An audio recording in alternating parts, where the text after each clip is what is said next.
Greetings everyone, I am Dr. J, and now that I've got more time to throw out a video, here's an ongoing impressions video of the scant number of games I was able to work on over the course of the last semester. Before we get started though, I want to take stock on what the overall plan is for Through the Looking Glass. Unfortunately, both of the games I did the last ongoing impressions video on are being thrown to the wayside for now.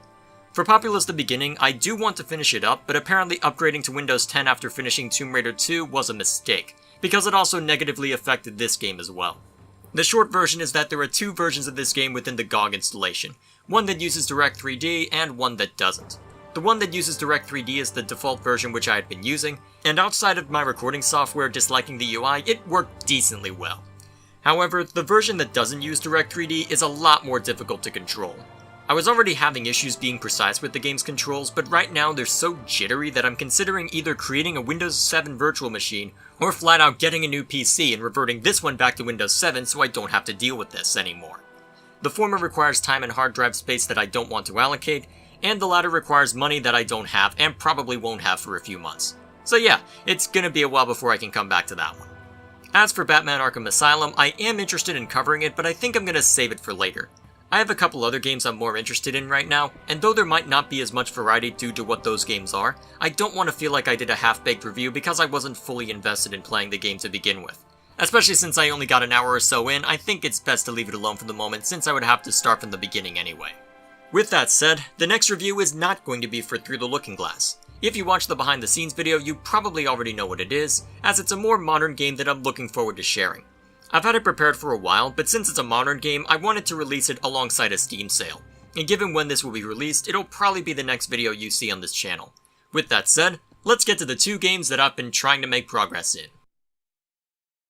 Icewind Dale, a game that I keep throwing to the wayside due to all sorts of issues and other things coming up. For one thing, I started a Let's Play for this over on my second channel, and even if not a lot of people watch it, I feel compelled to at least finish it, which means the times in which I can actually play it are a lot more limited. Not only do I have to be in a position where I want to play it, I also have to ensure that I'll be alone when I do, since that it would be rude of me to loudly talk to a computer screen with someone else there.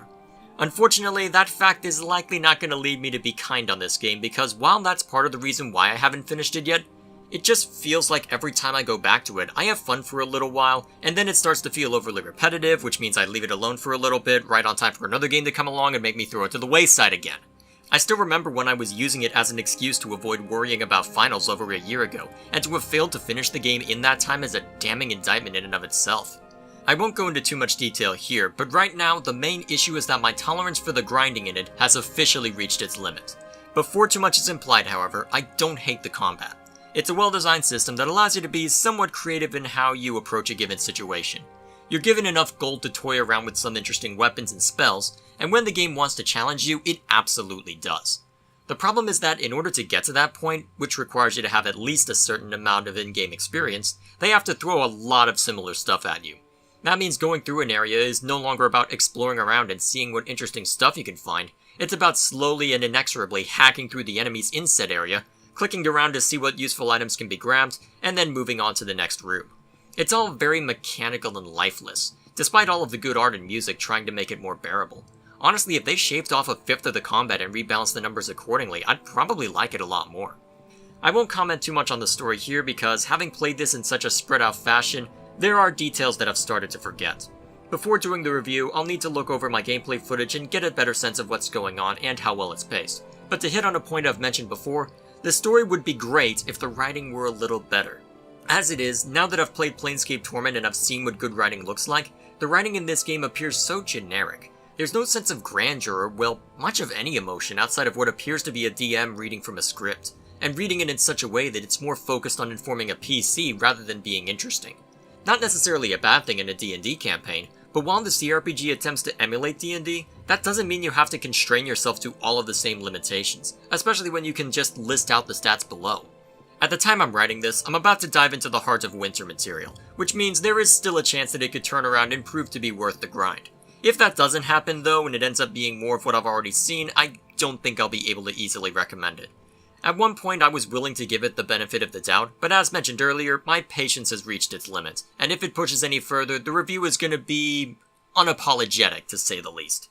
Here's hoping that Heart of Winter and the game's finale will be able to change that. And finally, a game that both intrigued and intimidated me, Chrono Trigger. This is one that I've had my eye on for a while, and I've finally mustered up the courage to start exploring.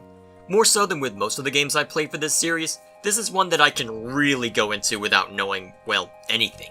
In fact, what I did know can be summarized by 3 statements. It's a Japanese game of some kind, there are multiple endings, which suggests that it's a JRPG, a genre which, unless you count Pokemon, I've never actually explored, and finally, every time I go looking on Reddit or some other website that's talking about old school games, this one is always somewhere on a list of ones that you absolutely have to play. What's odd is that, outside of the multiple endings bit, I didn't get much of an idea as to why people liked it so much, only a lot of fond memories and general OMG so good comments. The fact that I knew so little meant the game was both exciting to get into, but also kinda scary. Exciting because, as I mentioned, the whole point of this series is to try and approach the game as a newcomer, but since I usually do a review because of what I've heard about it, I likely have some preconceived notion of what to expect. So, more so than usual, I am approaching this as a total newcomer. However, that's also intimidating, because I don't know why people like the game, and if I go full game journalist and either miss the point or completely suck at justifying any criticism towards it, then there is going to be hell to pay once the review comes out. So now we come to my opinion after spending a few hours with the game, and I'll be honest, after sufficiently lowering my expectations and bracing for any issues the game might have, it caught me completely by surprise. I heard that it was good, but now I understand why people had so much trouble describing why, because I'm having the same trouble right now. Since I don't want to say everything here and now, I'll focus on 2 things in particular, the first and shorter of which is the atmosphere. The music and art style aren't spectacular, but they do add a fair amount to the setting, and do leave me feeling more receptive to what the game has to offer. I don't want to say too much about the story yet, but while it seems to start out as generic fantasy, it was quick to buck that trend.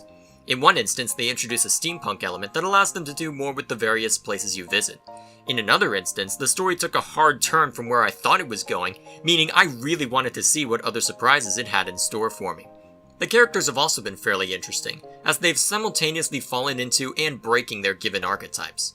That sounds really vague and pretentious when I say it out loud, but to go into more detail would be to ruin some of the more interesting aspects to the story, and until I can find a way to properly phrase it without spoilers, that's the best you're getting for now. The second and most important topic, however, is the combat, which was the part I was the most concerned about. Generic story I can live with. Art that I don't find compelling or by-the-numbers music could also be dealt with, but going into this, the combat was what I was really worried about. To put it simply, I've heard a lot about how JRPGs are known for being grindy, and given how that went for Shining Force 2, that meant I was concerned that things wouldn't necessarily go the way I hoped.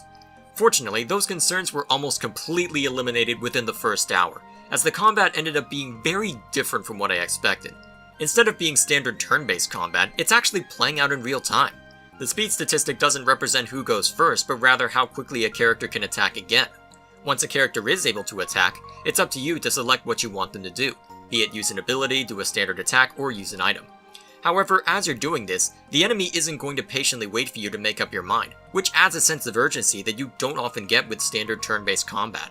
To be fair, there is an option that pauses the game whenever one of your characters is ready, but I've been told that in those cases you don't get to have fun with one of the more viscerally satisfying parts of the combat, the combos.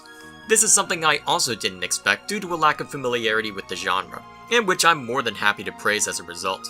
In essence, each character has a small set of abilities that they're able to use. Some of them heal, some of them are damaging spells with various effects, and so on and so forth. Because of how combat is laid out, there's already an interesting layer of depth when it comes to the attack patterns, not only because you have to be cognizant of everyone's position, but also because they'll be moving around as the battle continues.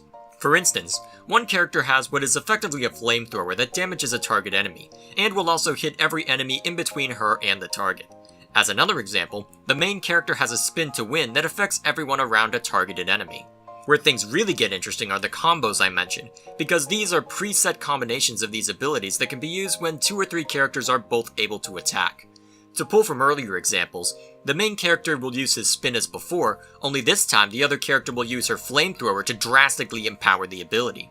If it didn't cost MP, I would probably spam it at every opportunity just because of how impactful it looks and sounds. And that's not the only time the spin attack is used, because it can also redirect a healing ability from another character to make it go from a single target heal to a party-wide heal, which can be really useful against some of the more powerful enemies. So yeah, in case it doesn't come across in my voice, I really like what I'm seeing so far, and I'm really looking forward to continuing. However, given the fact that there are multiple endings, I suspect this is a game that I'll need to play through more than once to get a sense for what variety there is. Fortunately, due to the way it's being sold, I'll be able to artificially inject variety by testing out a couple different versions. Right now I'm using a SNES emulation, but since I've got an Android and will possibly be traveling a bit during the holidays, I should be able to test how that turns out as well, regardless of whether I want to emulate that version onto my PC or just play from my phone directly. Here's hoping that it continues to be interesting, regardless of which version I use. That's all I have for this video. Thank you all for watching. Please like and share this if you find it deserving, and subscribe to this channel for when the next review comes out, as well as other content posted on a hopefully more regular basis. As mentioned at the start of this video, the next review I put up will be a more modern game to coincide with the Steam holiday sale. After that, I can't say for certain whether Icewind Dale or Chrono Trigger will be finished up first, as while I'm now in a position to play more of Icewind Dale, in between scripting and recording this video I may or may not have made a serious amount of progress in Chrono Trigger. So, which one's gonna be next? I don't know, but regardless of which one is first, the other one should follow shortly after. In between there, I'm not sure what else to do, but I can almost guarantee there'll be an update video talking about what's been going on behind the scenes and what to expect for the long term. So, to ensure that I'll be able to keep that up, I better go see to some of that behind the scenes nonsense, and we'll see you all later.